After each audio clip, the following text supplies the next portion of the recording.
estudiar, bueno, lo que se ha venido estudiando, que es Primera de Juan, y vamos a ponernos en pie para orar. Para poner esta enseñanza en manos de Dios. Señor, gracias por este día, gracias por tu misericordia, por tu bondad, Señor. En tus manos encomendamos este estudio, Señor, para que sea de bendición a nuestras vidas, Señor, y de edificación, Señor. Bendice a cada hermano, Señor, en este día. En Jesucristo oramos. Amén. Vamos a abrir el libro de Juan, Primera de Juan, en Primera de Juan 5. A mí me tocaba desde el 11 hasta el 21, pero me robé un versículo y lo tomé desde el 10. ¿Cuándo lo tienen? Levantan la mano, dicen amén, o no sé cómo busquen. Pero hay una señal. Primera de Juan 5. Sí. 5:10. Desde el 10. Dice cuando lo tienen. Amén. Amén. Ahora sí, vamos a empezar. Lo voy a leer para ustedes. El que cree en el Hijo de Dios tiene el testimonio en sí mismo. El que no cree a Dios le ha hecho mentiroso, porque no ha creído en el testimonio que Dios ha dado acerca de su Hijo. Y este es el testimonio que Dios nos ha dado vida eterna, y esta vida está en su Hijo. El que tiene el Hijo tiene la vida. El que no tiene al Hijo de Dios no tiene la vida. Estas cosas os he escrito a vosotros que creéis en el nombre del Hijo de Dios, para que sepáis que tenéis vida eterna, y para que creáis en el nombre del Hijo de Dios. Y esta es la confianza que tenemos en Él, que si pedimos alguna cosa conforme a su voluntad, Él nos oye. Y si sabemos que Él nos oye, cualquier cosa que pidamos, sabemos que tenemos las peticiones que le hayamos hecho.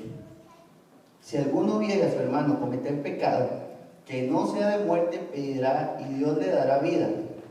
Y esto es para los que cometen pecado que no sea de muerte. Hay pecado de muerte por el cual yo no digo que se pida. Toda injusticia es pecado, pero hay pecado no de muerte. Sabemos que todo aquel que ha nacido de Dios no practica el pecado, pues aquel que fue engendrado por Dios le guarda, y el maligno no le toca. Sabemos que somos de Dios y que el mundo entero está bajo el maligno. Pero sabemos que el Hijo de Dios ha venido y nos ha dado entendimiento para conocer aquel verdadero. Y estamos en el verdadero, en su Hijo Jesucristo. Y este es el verdadero Dios y la vida eterna. Hijitos guardados de los ídolos. Amén. Pueden tomar asiento. Bueno, aquí esta carta fue escrita por Juan, por ahí del 80, 85 después de Jesucristo.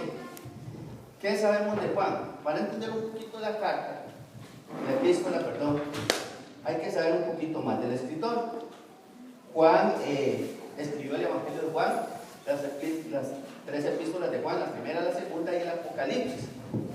Y él era una persona, era un pescador, una persona como diríamos ahorita del mercado, pero que llegó a escribir estos libros que son de mucha bendición para la iglesia. Juan era una persona tosca, era una persona intolerante, celosa y explosiva, era una persona, como decimos nosotros, arrancada, que tenía de muy pocas pulgas, pero en su andar con el Señor llegó a ser un apasionado por la verdad. Se le llamó el apóstol del amor, y toda esa explosividad e intolerancia convirtieron en él en una persona muy definida y absoluta en sus pensamientos y en sus escritos. Por eso en Primera de Juan dice: en el principio era el verbo era con Dios, y el verbo era Dios. Era tajante en todo lo que decía. Para mí la primera carta de Juan, un concepto propio, es una apologética cristiana por lo que estaba viviendo la iglesia en ese momento, que ahorita lo vamos a ver. El detalle de la iglesia en ese momento de la historia, entre el 80 y 85 después de Jesucristo, es que se empezaron a introducir pensamientos gnósticos. ¿Qué son los pensamientos gnósticos? Son pensamientos de personas filosóficas que pensaban que tenían un conocimiento más elevado que el resto. Por decir ahorita, eso lo podemos ver dentro de la estructura católica. Que Católica, los sacerdotes, los padres, ese tipo de personas piensan que está en un nivel más elevado que el resto de la congregación. Esos pensamientos gnósticos se introducieron en la iglesia y habían personas que empezaron a contaminar a los hermanos con sus creencias. Y no, les voy a decir una cosa, a veces uno piensa que son poquitas personas o es un grupo muy reducido. Pues resulta que en la iglesia, donde estaba Juan en Éfeso, ¿verdad, pastor? Se metieron muchas personas y empezaron a alterar el orden, la estructura, y empezaron a atacar a una persona en particular, que ahorita vamos a ver quién es esa persona, para recordar a algunos de esos gnósticos que estaban introduciendo sus ideas. Estaba un tal Marción de Sinope, que era un gnóstico que reconoció a Jesucristo como único y verdadero Dios. Sin embargo, el Dios que propugna o que él predicaba, Marción, no es el Dios del Antiguo Testamento, y por lo tanto su acto era más redentor. Él decía que estaba un Dios del Nuevo Testamento, del Antiguo Testamento, que era creador y opresor. Después hay un Dios del Nuevo Testamento, que era un libertador, y que mandó a su Hijo para libertarnos a nosotros del Dios del Antiguo Testamento. Eso es lo que él decía. Él decía que había dos seres supremos. Bueno, era una cosa muy loca. Después de eso también se metió un tal Valentín en el siglo II, que fue el fundador de otra escuela gnóstica. Para él Jesús fue una divinidad creada para redimir a la divinidad propia. ¿Qué quiero decir con esto? Este Valentín estaba dentro de la iglesia diciendo que Jesús vino a redimir a Dios, porque Dios creó el abismo, creó a la idea creó a la mente, a la mente y a la verdad. La mente y la verdad crearon a otro ser que se llamaba la sabiduría, que se llamaba Sofía, que esta corrompió la creación, y entonces Jesucristo vino a redimir a todas esas divinidades. Y de todas esas divinidades nosotros somos descendientes. Eso es lo que ellos eran ideas muy locas. Después estaba Simón el Mago, que es el que encontramos en Hechos, que lo reprende Pedro, si no me equivoco, ¿verdad? Pablo. Simón el Mago, él está en Hechos, pero las ideas de él quedaron en la iglesia, que era el simonismo, que es mercadear con la fe. ¿Cómo se dice mercadear con la fe? Un simple ejemplo, en la iglesia católica, ¿cómo vendían las indulgencias? ¿Cómo ven ustedes el canal 23 y lo ponen a pactar plata para obtener beneficios materiales? Eso es el simonismo, mercadear con la fe. Después teníamos a uno que impactó mucho dentro de la iglesia, que se llamaba Basiles de Alejandría. Él fue el fundador de otra secta, que él consideraba que la muerte de Jesús era incompatible con su naturaleza divina, por lo tanto había sido una muerte ilusoria. Él pensaba, o él introdujo la idea que Jesucristo era un fantasma, que él nunca existió como humano, porque la carne o lo material es malo. Y entonces él le decía a los creyentes: no, Jesucristo era un fantasma, él no era una ilusión, no era real. Después está el maniqueísmo, que fue un tal Maní que lo creó posteriormente. Dentro de su sistema, Jesús de Nazaret, Zoroastro y Buda habían sido tres predecesores cuya enseñanza él completaba. Él decía que él era descendiente de Zoroastro, Buda y de Jesucristo. Esos tres venían a redimir a la humanidad, y él era como lo último, la cereza del pastel. Él fue lo que todas esas enseñanzas empezaron a meterse en la iglesia. ¿Y qué pasó en ese momento? Que muchos hermanos empezaron a confundirse.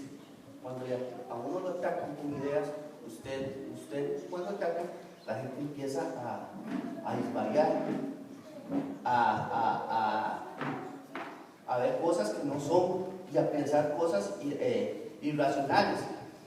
No tan pequeño grupo de insurgentes, porque esas escuelas nacieron del pensamiento de Platón, ¿verdad? Y Platón estuvo 450 años antes de Jesucristo. La escuela gnóstica de Platón duró 900 años. era gente preparada, con la que estaba luchando la iglesia y con la que estaba luchando Juan. Esto nos lleva a un punto muy importante, que lo vamos a ver más adelante, que es la preparación que estamos teniendo cada uno de nosotros para enfrentar todas estas corrientes gnósticas que nacieron en esos tiempos, que uno dice que ya no están. Pues sí están. Como lo vemos adelante, todas estas corrientes atacaban a una sola persona, como les dije antes. ¿A quién atacaban? A Jesucristo. Todas estas corrientes lo que estaban era atacando a Jesucristo, su divinidad, su obra, la persona de Jesucristo. Y vemos eso ahora, sí, claro, eso se ve. Nosotros nos topamos con este tipo de personas todos los días. Un fiel ejemplo son los testigos de Jehová, que ellos dicen que Jesucristo no es Dios, que es un simple profeta. Entonces esas ideas todavía están latentes dentro o sea, están en nuestro entorno. Ahora, todas estas ideas gnósticas, digamos el gnosticismo, veámoslo como un árbol. Imaginémonos un árbol y pongámosle en el tronco gnosticismo. Ese árbol tiene raíces, y las raíces van creciendo y creciendo. Así fue el gnosticismo, creó el gnosticismo, y dentro del gnosticismo empezaron a salir otras doctrinas, otros conceptos todavía más locos, todavía más irracionales, que atacaban más fuerte a la iglesia. De eso salió el gnosticismo docetista, que, como lo dije antes, el que lo promulgó fue Basiles, que él afirmaba que Cristo no había sido crucificado, ya que su cuerpo era solo aparente y no era real. El gnosticismo docetista viene de la palabra doqueo, que significa parecer. O sea, Jesús parecía que existía. Él decía que Jesús parecía que existía, parecía que estaba, pero en realidad no estaba. Y él argumentaba que afirmó que explicar en la cruz, quien llevó la cruz del Calvario no fue Jesucristo, fue Simón de Cirene. Pero ya eso se le cayó con las enseñanzas que vemos en Mateo 27, 26 al 32, donde va Jesucristo con la cruz, pero él se cansa porque era humano. Y el quien sigue con la cruz es Simón de Cirene. Pero Juan sabía que esta enseñanza se estaba produciendo en la iglesia. Por eso Juan, en primera de Juan 1 y 2 dice lo que era desde el principio, lo que hemos oído, lo que hemos visto con nuestros ojos, lo que hemos contemplado y palpado en nuestras manos tocante al ver de vida. Juan le dice al gnosticismo docetista: momento, Jesús es real, Jesús es persona, una persona como usted y como yo lo oí, yo lo vi, yo lo toqué. El decir que Jesucristo es un fantasma es una herejía, usted está equivocado, y estas son las pruebas a las que me remito. Pablo tenía certeza y era absoluto en sus declaraciones, porque él había llegado a formar una relación tan íntima con Cristo que él lo defendía de capa y espada, porque él sabía que era real, porque él lo vivía, no porque él fue instruido en un instituto cristiano, no. Él sabía, porque él había andado con Jesucristo, había visto sus obras, y de eso vamos a ver más adelante. También salió otro concepto que fue que explicó el hermano Andrés la semana pasada sobre Selim, que decía que Jesucristo, el Espíritu, era un humano, pero descendió el Espíritu Divino en el bautismo y lo abandonó en la crucifixión. Pero Juan en 1.3 dice: lo que hemos visto y oído, y esto os anunciamos, para que vosotros tengáis comunión con nosotros, y nuestra comunión verdadera es con el Padre y con su Hijo Jesucristo. A los descendientes Jesús, Juan les dice: no, Jesucristo es Hijo de Dios, el Dios viviente, el Dios vivo, el Dios real, el Dios único. Ahora esto sigue para adelante. De esa está el gnosticismo. De ese gnosticismo salieron el ascetismo y este otro. De esas dos corrientes salen otras dos corrientes más, muchas más, pero dos como base, que eran el ascetismo. El ascetismo decía que hay que someter el cuerpo material y malo al buen espíritu. ¿Qué quiere decir eso? Que la carne es mala y que como la carne es mala, hay que castigar. Yo me imagino, estoy castigando en una casa, me vuelvo loca. Porque, ¿y eso dónde se ve? Eso se ve en la Iglesia Católica. No sé si han escuchado del fray Dominico, ¿verdad? Que era Torquemada, era Dominico. Tomás de Torquemada. Él era un fray dominico. ¿Alguien ha escuchado de él? Él fue el que inició la Inquisición en España, bajo el reinado de Fernando. ¿Ah? De Fernando y... No, una reina. Una reina, sí, la esposa. No recuerdo el nombre. Él empezó a perseguir a cristianos, que los llamaba herejes, y a judíos, y los torturaba para que se convirtieran a la religión real del catolicismo. Eso no es lo más sorprendente. Los dominicos, viene la palabra, no me acuerdo, que se llaman los perros, traducido del griego, en los perros de Dios, que los perros están para cazar a los herejes, pero ellos, para no hacerse herejes y para controlar la carne, ¿qué es lo que hacían? Se autoflagelaban. Había un látigo, el látigo romano, con el que castigaron a Jesús, si no me equivoco, que era como cuerditas de piel, y al final tenía unas bolitas de hierro con picos, y se golpeaban hasta que les sangraban. Eso es lo que hacían ellos para controlar su carne. Eso es el ascetismo. Autoflagelarse, se ve ahora. Sí, claro, la gente piensa que absteniéndose de ciertas cosas va a agradar a Dios, y es mentira. Usted no puede agradar a Dios por sus obras, autoflagelándose. Yo llegué a escuchar a hermanos que no son de aquí, que llegaban al punto de decir que ir al cine es pecado, de decir que si usted se hace un pecado ya tiene que arrepentirse al instante. Yo pagaría rodillas todos los días en cada segundo, seguro, porque yo peco a cada rato. Pero ese es el concepto del ascetismo: autoflagelarse, someter la carne al espíritu, pero bajo obras humanas. Eso es malo, eso es un pensamiento gnóstico. Después salió el antiminianismo, el que decía completamente lo opuesto, lo mismo pero lo opuesto. Veía el cuerpo desesperadamente perverso, todo lo que se podía hacer para que el aspecto espiritual de su ser fuese santificado. Según esta perspectiva, las actividades del cuerpo no revestían importancia. Entonces ellos eran la misma base: la materia es mala, el espíritu es bueno. Pero como la materia es mala, el espíritu es bueno, y no importa, corrompámonos hasta decir basta. Eso sí se metió en la iglesia, y empezaron y hagamos y deshagamos y toda barbaridad, porque no importa, porque por sí la carne es mala. Y entonces todos esos conceptos calaron en las mentes de los hermanos de la congregación. Y ya ahora sí, aquí ya viene Juan en sus últimos, a mí me tocó ya la última parte, y ya es como la conclusión de toda la epístola. Yo la dividí en 4. Está del 10 al 3, que dice que hay que creer. El 14 al 15, que hay que generar una confianza. El 16 al 20, la edificación y el auxilio. Y el 21, que es la idolatría. Estos 4 conceptos son los que tenemos que hacer crecer en la iglesia. Vamos a empezar con el 5 al 10 al 13. Dice: el que cree en el Hijo de Dios tiene el testimonio en sí mismo.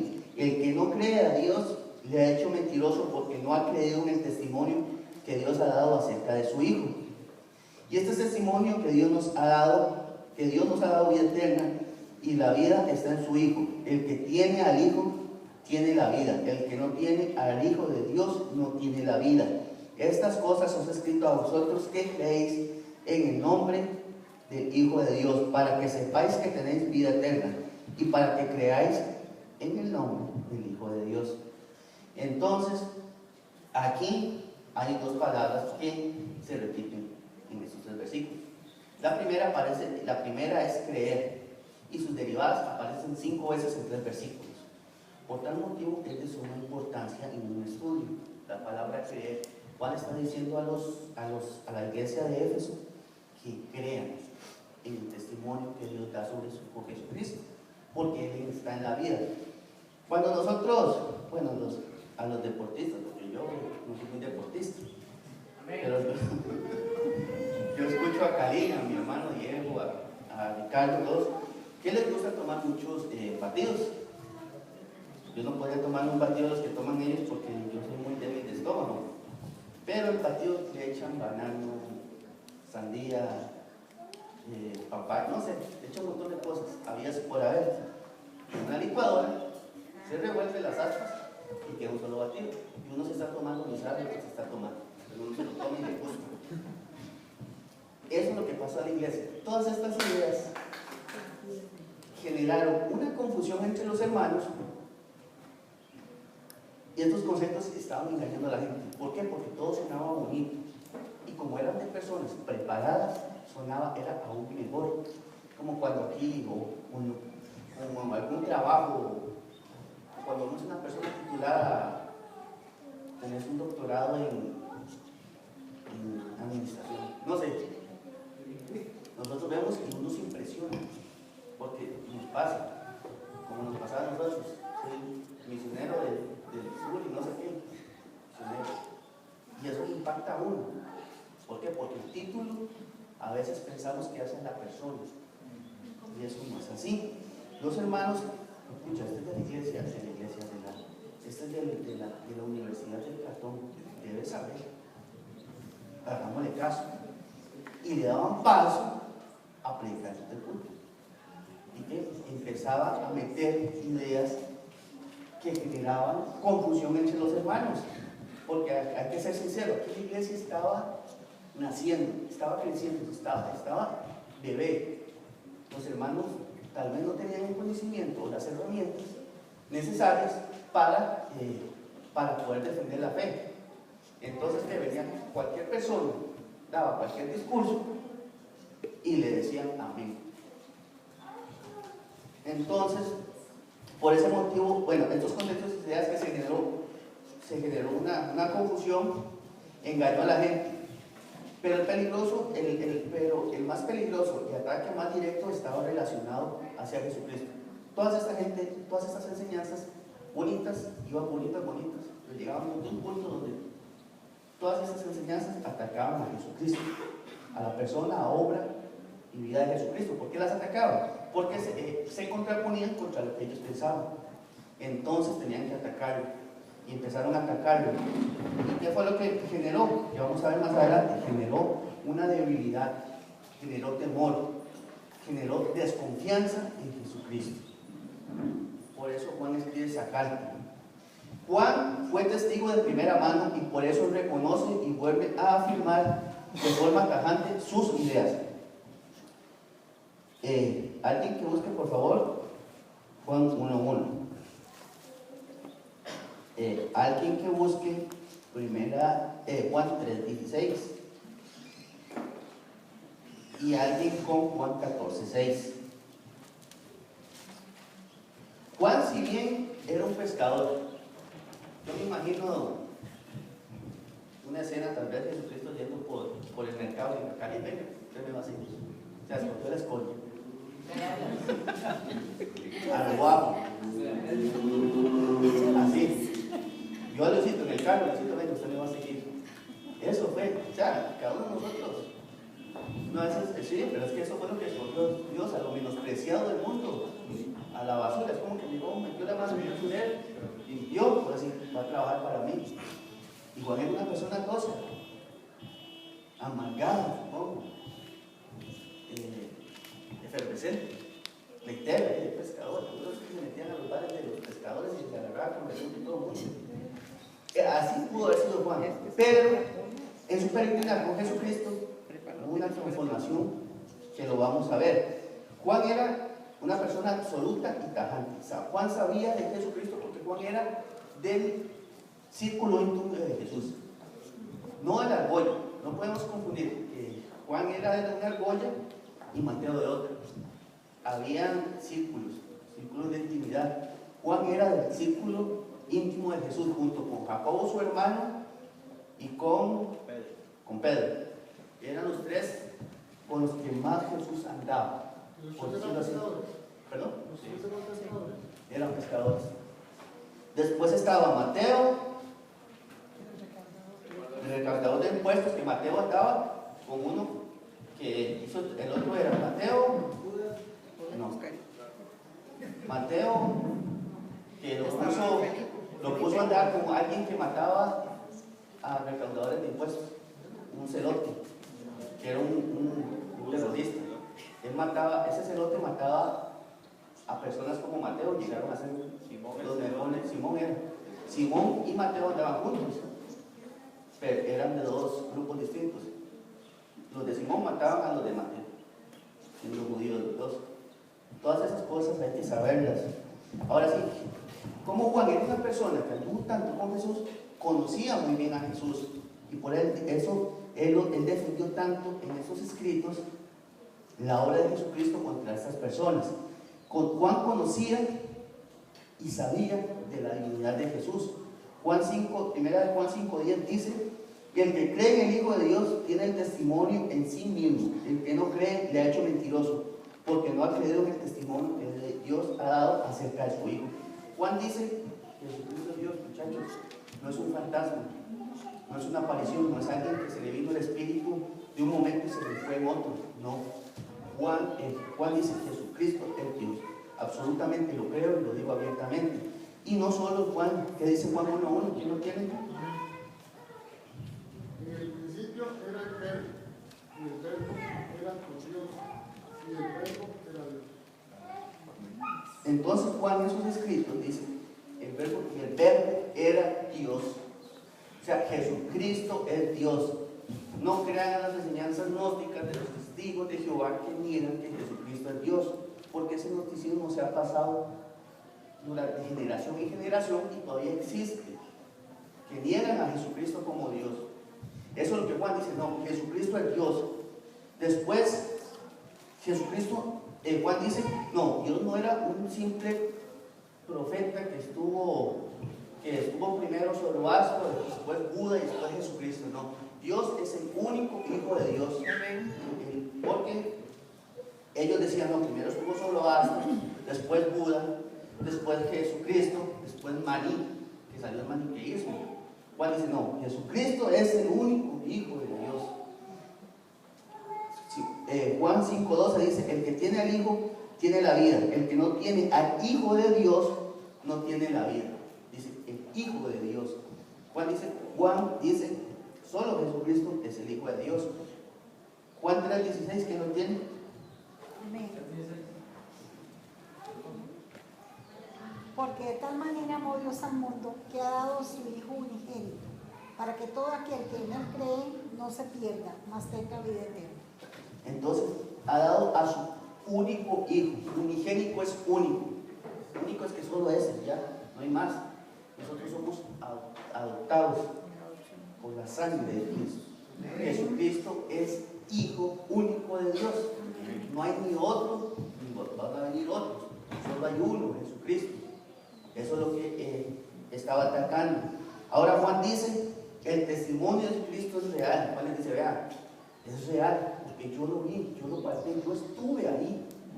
Yo no soy una persona que está escribiendo lo que me contaron. Yo soy testigo de primera mano. Jesucristo es real, muchachos. Él es Hijo de Dios, es el único Hijo de Dios. ¿Qué dice 1 Juan 5:11? Y este es el testimonio, que Dios nos ha dado vida eterna, y la vida está en su Hijo. ¿Quién tenía Juan 14:6? Amén. Jesús le dijo: yo soy el camino y la verdad y la vida. Nadie viene al Padre sino por mí. Exacto. Entonces dice que el testimonio es real. La vida está en el Hijo de Jesucristo, en el Hijo de Dios, en Jesucristo. Ahí está la vida. Eso es lo que le dice Juan. Juan dice: no, vean, no tiene que autoflagelarse, no tiene que andar buscando donde no hay. Es en Jesucristo. Eso es lo que le está transmitiendo Juan a las personas, que crean en Jesucristo, que vuelvan a creer, porque todas esas ideas contaminaron su corazón, el corazón de los hermanos de la iglesia, y cada uno ya estaba caído, porque cuando uno le dice una cosa y otra, esa confusión genera desconfianza. Y Juan lo que está haciendo es levantando otra vez a los hermanos para que crean y luchen, no solo para que crean, porque también, como vamos a ver más adelante, van a tener los hermanos que luchar contra estas corrientes, porque no todos los hermanos van a afirmar su fe en ese momento. Las ideas de estos grupos gnósticos daban a entender que Jesús era un fantasma o un humano, por lo tanto, ponían en tela de duda a los creyentes de la época su salvación y la fe en Jesucristo. Por eso el versículo 13 trae dos palabras que no podemos obviar, que es creáis y vida eterna. La exhortación de Pablo, de Juan, perdón, que es el apóstol de Jesús, en esta primera parte radica en que confíen en Jesús y que estén tranquilos en base a su salvación, porque también si usted obedecía a la carne, podía perder su salvación. Entonces tenía que ser o muy bueno o completamente corrupto, pero no podía estar así a medias como ellos querían. Pero Juan tiene aspectos muy importantes. Como dije ahora, Juan era alguien que busque Mateo 17:1. Después alguien con Mateo 26:37 y Marcos 5:7. Yo me preguntaba por qué Juan escribió esta apologética contra el gnosticismo, esta defensa contra el gnosticismo. ¿Por qué Juan? ¿Por qué no Pedro? ¿Por qué no Pablo? ¿Por qué no Mateo? ¿Por qué Juan? Aspectos muy importantes y muy relevantes. Como dije, Juan junto a Pedro y Jacobo eran del círculo íntimo. Por favor, que alguien lea Mateo 17:1. Amén. 6 días después Jesús tomó a Pedro, a Jacobo y a Juan su hermano y los llevó aparte a un monte alto. 26:37. Y tomando a Pedro y a los hijos de Zebedeo, comenzó a entristecerse y a angustiarse en gran manera. Y Marcos 5:37. 37, amén. Y no permitió que lo siguiera nadie, sino Pedro, Jacobo y Juan, hermano de Jacobo. Juan era del círculo íntimo, era de los que andaban con Jesús para arriba o para abajo, era de los de las, como decimos nosotros, de la pega, del que no se lo soltaba, del que andaba como garrapata encima de Jesús. Ese era Juan. Por eso Juan escribe esto, no por casualidad, no porque se le ocurrió a Dios, no, porque lo escribió porque Juan sabía, Dios le dio la oportunidad y la bendición a Juan de escribir esta epístola porque él sabía la relación que tenía Juan con Jesucristo, el amor que le tenía Juan a Jesucristo. Por eso Juan escribe, porque él sabía la cercanía. Juan es el que mayor o más descripciones hace acerca de Jesús. Solo entre el Evangelio de Juan y el Apocalipsis, Juan lo describe por lo menos de 25 formas diferentes, sin contar las epístolas. Lo llama el Consolador, el Siervo, el Salvador, el Testigo Fiel, el Alfa y el Omega, el León de la tribu de Judá, el Cordero, el Verbo de Dios. Todas esas descripciones las hace Juan. Contra 15 del apóstol Pablo y contra solo 3 de Pedro. Entonces, ¿qué quiere decir eso? Juan sabía bien quién era Jesucristo. Amén. Llegó a un punto que Juan decía, Él es el Salvador. Y lo más importante, dice, Juan fue el primero cuando después de la muerte y resurrección de Jesucristo, se les presenta a los que estaban pescando. ¿Quién fue el que lo reconoció primero? Juan fue el que reconoció a Jesucristo. Y fue cuando Pedro se volvió loco y volvió a ver. Pero el que lo reconoció fue Juan. Él no estaba indeciso, por eso le escribe esto, porque él no tiene tela de duda en su creer, porque él anduvo con él lo conocía, él lo describía a la perfección. La segunda es confianza. como hemos visto a través de los estudios que hemos tenido, estos grupos sectarios atacaban a Jesucristo, su persona, su obra, su divinidad, su divinidad. En esta segunda parte, Juan usa dos palabras para que hagan eco en los corazones de los creyentes y con esto afianzar la vida espiritual de los hermanos de la iglesia primitiva. Juan lo que quiere es inculcarle lo que él sabía, es pasarle, vea, yo confío en Jesucristo por esto, confíen, eso es lo que quería Juan, pasarles esa confianza que él tenía, porque él era testigo de primera mano. Por eso en Juan, en el versículo 14, dice la confianza que tenemos en él. El versículo 14, el apóstol se incluye, o sea, él dice la confianza que tenemos en él. Él no dice confíen en él, él no se sale de ese círculo, es la confianza, para que la gente vea, él era humilde, y la gente diga, vea, confíen en él, yo confío en Jesucristo porque yo lo conozco, yo anduve con él, yo le di la mano, yo comí con él, todo eso, por eso dice confíemos en él, yo lo conozco. Ese es el sentir de ese líder hacia sus ovejas, la confianza en Jesucristo. Dice, el Salvador es real. Bueno, Juan lo que quiere comunicar es que su Salvador es real, que existe, ya que él lo conoce de primera línea, ya que en su evangelio dejó palpados los milagros de Jesús. Juan, entre todo, también vio 7 milagros de Jesús. Él estaba presente. Él, aparte de todo lo que veía, de todo lo que él se dio cuenta, vio los milagros, la alimentación de los 5,000 en Juan 6:1 al 15, cuando Jesús anduvo sobre el mar, en el 6:16, cuando Jesús sanó al paralítico de Bethesda, en el 5:1 al 18, cuando Jesús convierte el agua en vino, en el 2:1 al 11, Jesús sana al hijo de un noble, en el 4:43, Jesús sana a un ciego de nacimiento, en el 9:1 al 12, y Jesús revive a Lázaro, 11:1 al 44, Juan estaba presente. Todos esos milagros los dio Juan, por eso él no tiene tela de duda y es absoluto en sus declaraciones, porque él lo conocía. Si nosotros no estudiamos y no conocemos a Dios y a Jesucristo, no vamos a tener desconfianza, y cualquier persona, por eso Juan insta a conocerlo. ¿Cómo vamos a conocer a Jesucristo? Estudiando su vida por medio de la lectura de la palabra a diario. Eso es lo que está buscando. Cuando nuestro Señor se le apareció, alguien que busque Juan 21, 1 y 2. Amén. Claro.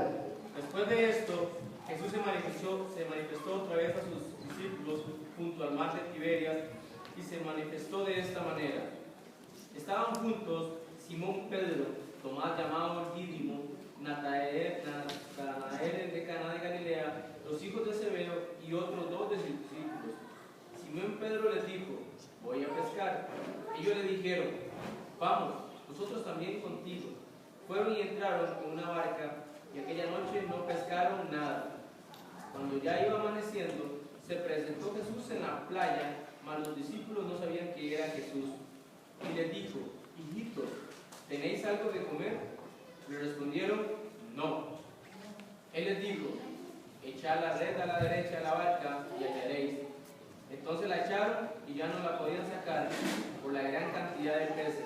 Entonces aquel discípulo a quien Jesús amaba dijo a Pedro, es el Señor, Simón Pedro. Cuando oyó que él era el Señor, se ciñó la ropa porque se había despojado de ella y se echó al mar. Y los otros discípulos vinieron con la barca arrastrando la red de peces, pues no distaban de tierra sino como a 200 codos. Al ascender a tierra, Entonces estaban pescando. Ellos estaban en ese momento bajo una situación difícil. Al que seguían había muerto. No habían pescado nada en toda la noche. Una vez un tío mío, a mí y otro primo, nos llevó a pescar a los brazos de tierra de noche. Estaba este efecto, el de la niña, que calienta el agua. No pescamos nada. ¿Qué poder me traía yo? Perdí toda la noche picado por mosquitos, sin dormir. Ni comimos porque supuestamente el desayuno era lo que íbamos a pescar. No pescamos nada. A puro café nos tuvieron a mí y mi primo. Mira qué comemos allá. Y ellos que en su forma de ir a la comunidad del pescado no traían nada, no venían nada contentos. Y entre toda esa confusión, cuando uno está muy enojado, a veces no piensa. Pero Juan vio a Jesucristo y eso dijo, Él es. Fue cuando Pedro se puso la ropa y corrió. Él fue el que lo reconoció, no Pedro. Ninguno, fue Juan, el discípulo amado de Jesús. ¿Por qué? Porque él llegó a crear esa dependencia de Jesucristo, ese conocimiento, que después ya nada lo detuvo. El versículo 14 nos dice otra cosa de suma importancia para nuestro crecimiento espiritual. Posiblemente todas estas ideas estaban creando un pensamiento de soledad entre los creyentes.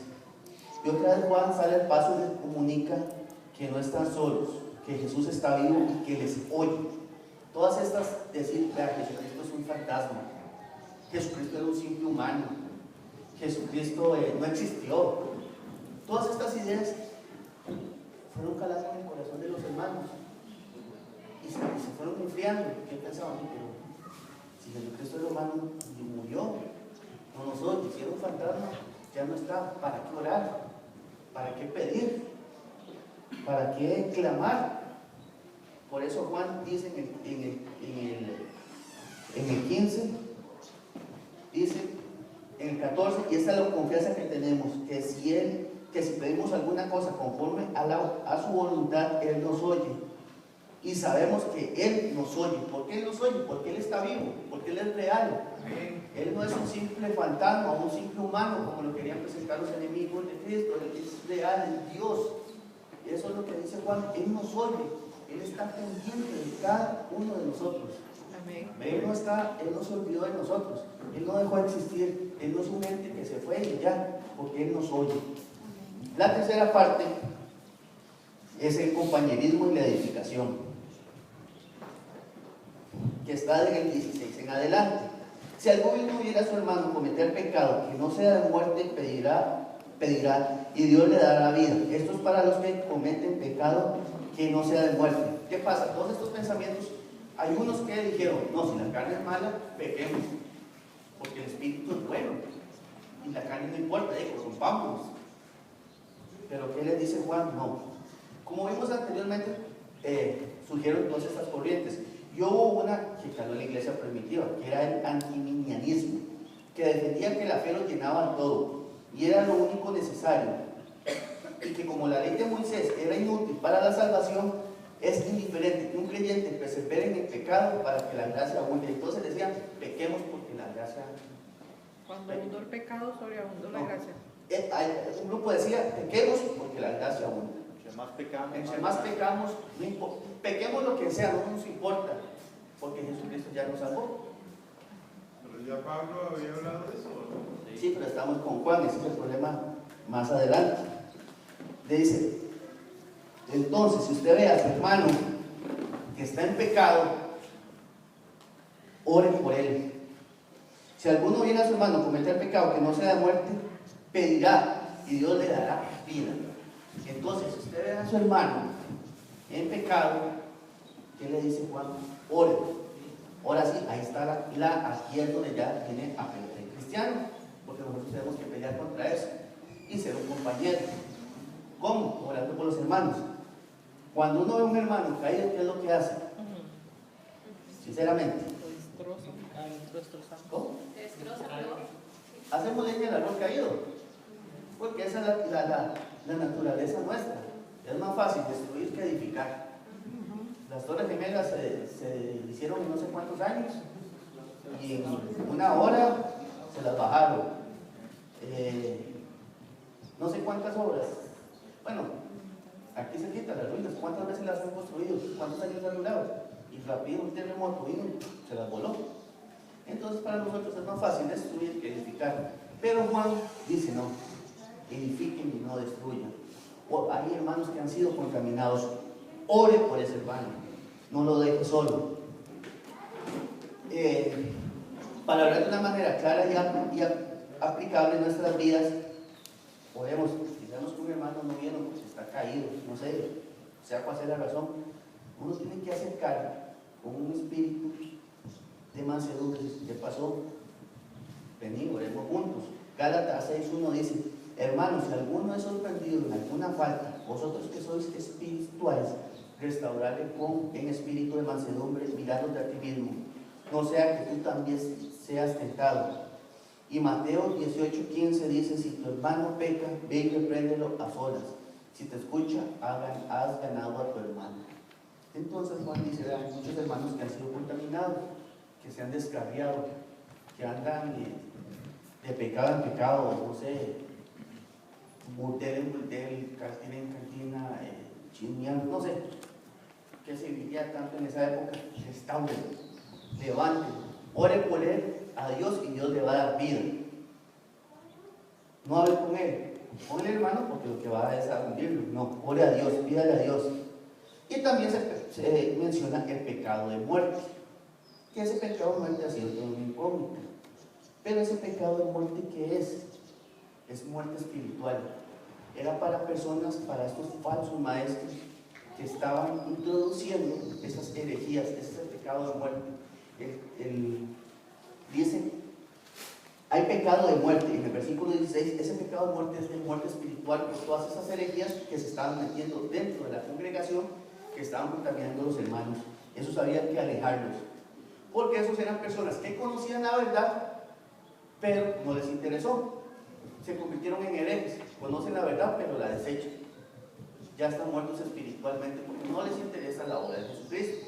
Entonces, sinceramente o sencillamente, había que alejarlos para que no siguieran contaminando a los demás hermanos.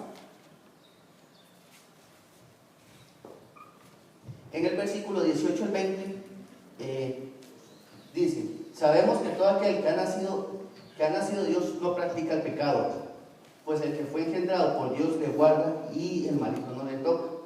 Sabemos que somos de Dios y que el mundo entero está bajo el maligno. Pero sabemos que el Hijo de Dios ha venido y nos ha dado entendimiento para conocer al que es verdadero. Y estamos en el verdadero, en su Hijo Jesucristo.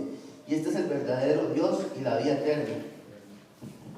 Aquí se nos revelan tres conceptos que nosotros tenemos que tener claro. Y el primero es el carácter impecable del cristiano. Una consulta para que todos nos sintonicemos en el mismo canal. Teletica, dijeron en el petero de la chiquita. ¿Dónde se ven mejores los toros? Estaban en el petero, en la chiquita. ¿Dónde se ven mejores los toros? En Teletica. Hicieron el corte de una vez. Para que nos sintamos en el mismo canal y no nos pase esos fiascos. Nosotros después de convertidos a Jesucristo pecamos. Sí. Vamos a darle más de las cosas. Aquí hay gente que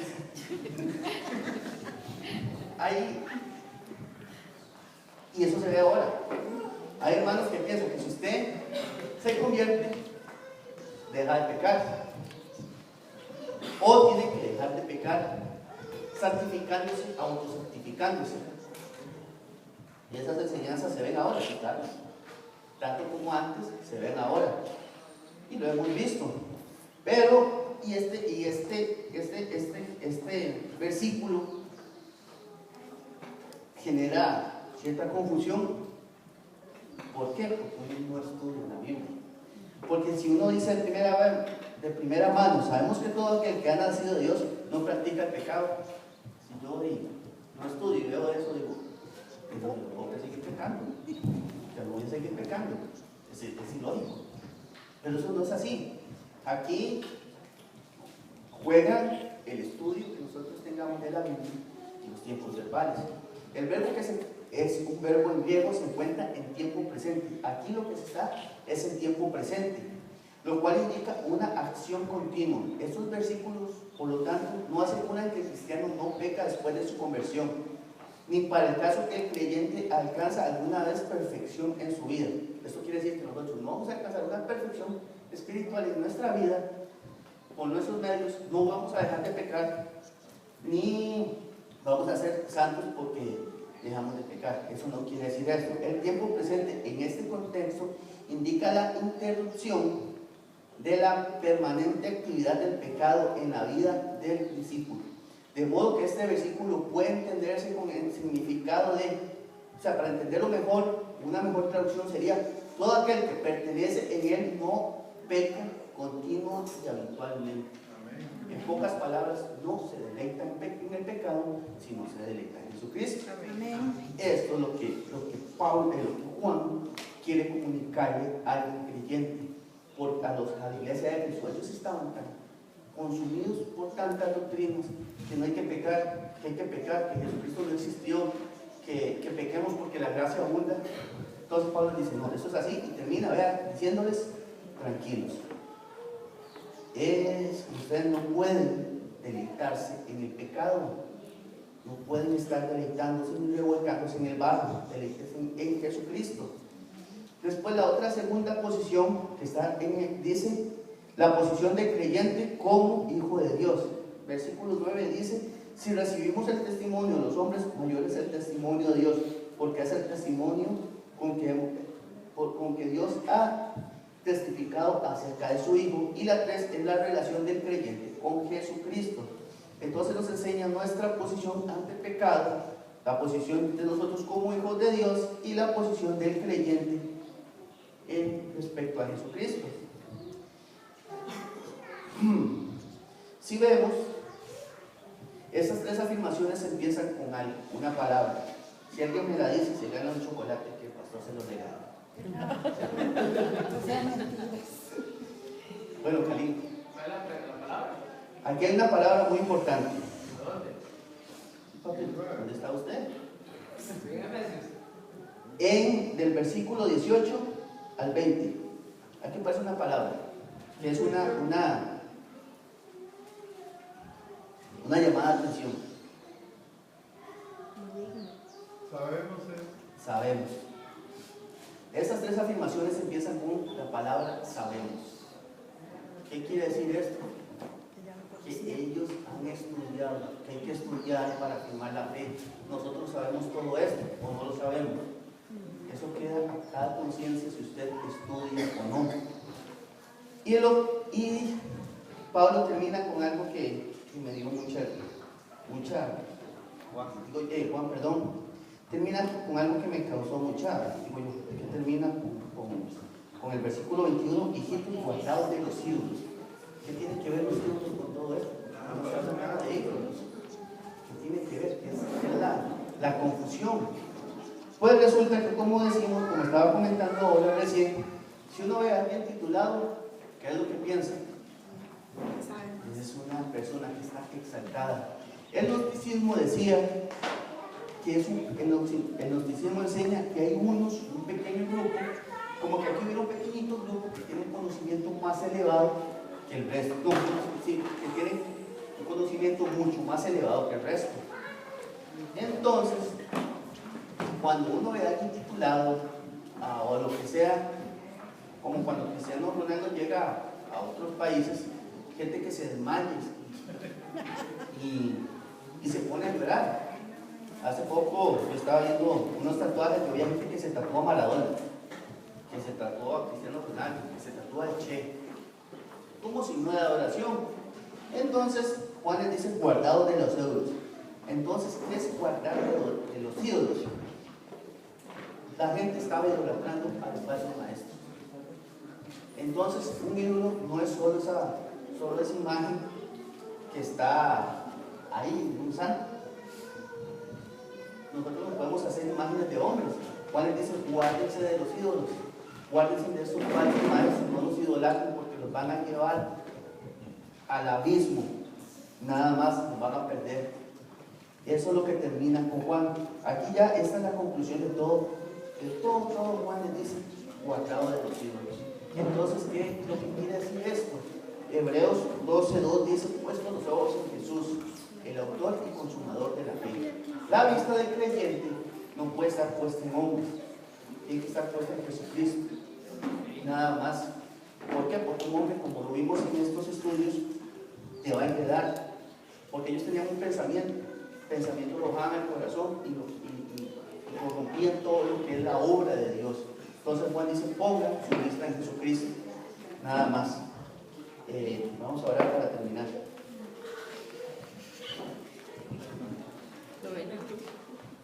Señor Dios Todopoderoso, gracias por este día, Señor. Y gracias por Jesucristo, Señor, porque murió por nosotros en la cruz del Calvario, Señor. Y gracias, Señor, por su obra, Señor. Te pido, Señor, que pongas en nuestros corazones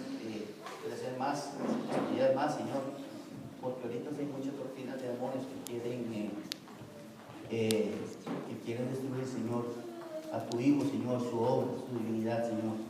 Haznos crecer para poder defender la fe, Señor. En Jesucristo oramos. Amén. Amén.